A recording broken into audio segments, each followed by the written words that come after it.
Segala puji syukur kita naikkan pada Tuhan Allah kita, yaitu Kristus Yesus. Amin.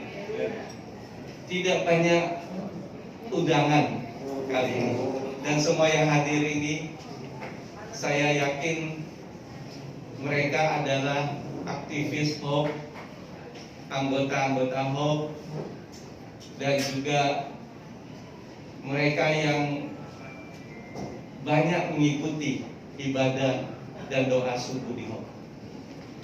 Dan hari ini tepat, maaf saya lupa buka, saya buka saja.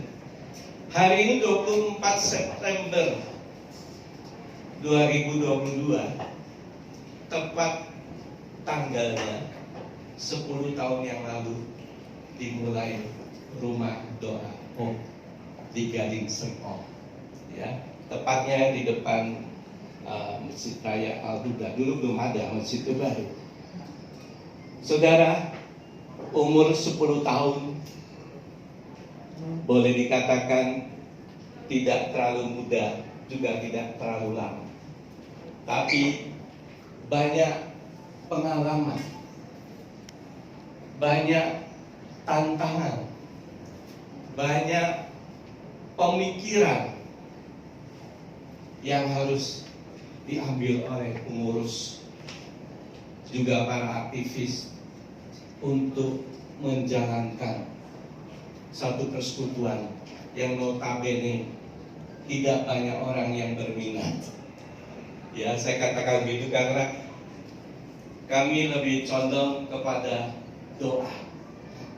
Doa subuh kita mulai jam 5 sampai jam 6, dan juga setiap minggu kita ada ibadah. Jadi yang banyak bergabung, dan puji Tuhan, adalah rekan-rekan hamba Tuhan, ya, yang terutama masih banyak rintisan. Kita bersyukur pada hari ini. Nah, ini yang saya mau tekankan.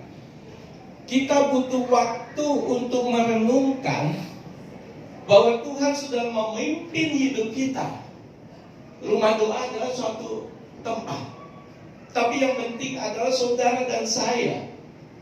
Saudara dan saya adalah tubuh Kristus.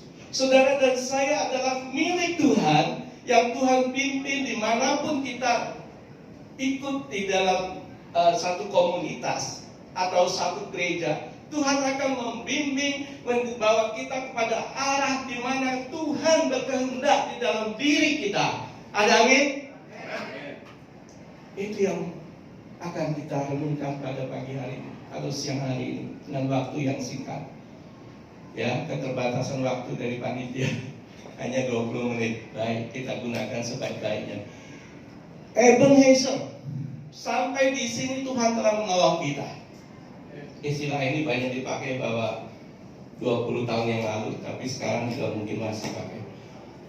Samuel mengatakan Tuhan sudah menolong kita sampai saat ini. Saya akan bacakan 1 Samuel pasal 7 ayat 12. Kemudian Samuel mengambil sebuah batu dan mendirikannya antara Mispa dan Yesana. Ia menamainya Ebenezer. Katanya, sampai di sini Tuhan telah menolong kita. Amin. 10 tahun Tuhan telah menolong kita, dan Tuhan tunjukkan mujizat-mujizatnya. Oh, apa itu mujizat? Penyertaan Tuhan. Keajaiban-keajaiban Tuhan terjadi di dalam banyak mereka atau dalam persekutuan. Mereka boleh merasakan campur tangan Tuhan di kehidupan mereka. Itu sangat penting, saudara. Itu adalah tujuan sesungguhnya, bahwa Tuhan sudah menolong kita. Tuhan tunjukkan apa yang Tuhan inginkan dalam kehidupan kita, dan juga terhadap rumah doa Hope. Dan Ebenezer, Tuhan akan menolong kita dan tetap akan menolong kita pada waktu yang akan datang. Dan itulah menjadi doa dan sukacita kita pada siang hari ini. Amin. Ya, saya harap kita bersukacita dengan muka yang agak, iya. Ada haleluya? Haleluya. Ya. dari ya sebelah sini ya. Kolose, bersyukurlah ya. Kita baca ayatnya supaya kita bisa terus. Dari Kolose pasal 3 ayat 14 dan 15 saya akan bacakan juga. Dan di atas semuanya itu kenakanlah kasih sebagai pengikat yang menyatukan dan menyempurnakan. Ayat yang ke-15, hendaklah damai sejahtera Kristus memerintah dalam hatimu, karena untuk itulah kamu telah dipanggil menjadi satu tubuh. Dan itu tema kita siang hari ini. Bersyukurlah. 10 tahun untuk Hope dan para hamba Tuhan, juga setiap kami yang ikut di dalamnya, memiliki alasan untuk bersyukur. Kenapa? Ya. Kalau kita mengacu pada 2 ayat ini, kita akan melihat ayat 14. Di atas semuanya itu, artinya yang di atas yang Tuhan sudah berikan, karuniakan kepada kita, marilah kita kenakan kasih. Memang mungkin belum terlalu sempurna, tetapi di dalam rumah doa kami selalu mengutamakan kasih. Kita menghargai satu dengan yang lain. Apapun latar belakangnya, apapun pekerjaannya, apapun denominasinya, kita menghargai satu dengan yang lain. Itu karena kasih Kristus. Kristus memberi teladan. Dia datang ke dunia ini tidak memikirkan diri sendiri, tapi dia memikirkan orang lain, yaitu manusia yang lain yang penuh selamat. Kristus menyerahkan diri di dalam kehendak Allah, taat sampai mati untuk dosa umat manusia. Dan ini yang menjadi contoh teladan bagi kita.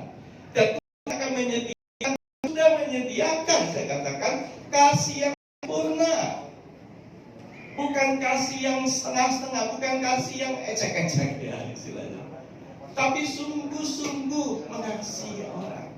Itu hanya ada dan terjadi di dalam Kristus Yesus, di dalam Roh Kudus yang mengubah mindset hati kita. Ya, jadi kalau kita pernah dengar seorang tokoh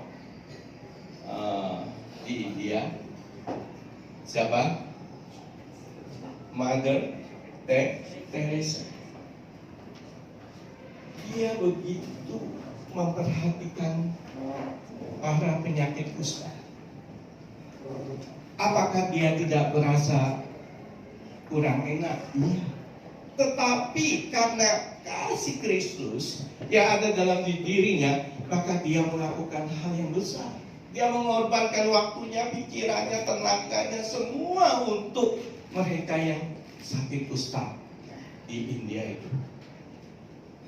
Jadi siang hari ini kita melihat kasih harus ada di dalam setiap kita. Dan ini yang seringkali dibahas di Hope. Kita ingin melakukan sesuatu untuk orang lain. Kita bisa memberikan empati. Kita bisa melayani dengan lebih sungguh.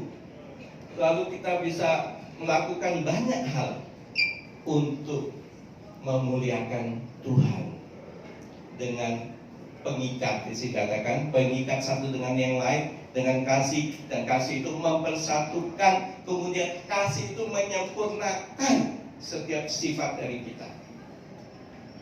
Roh Kudus yang akan menolong kita untuk hal tersebut. Yang kemudian, apa yang menjadi hal yang patut kita perhatikan atau menjadi syukur kita? Yang kedua adalah hendaklah damai sejahtera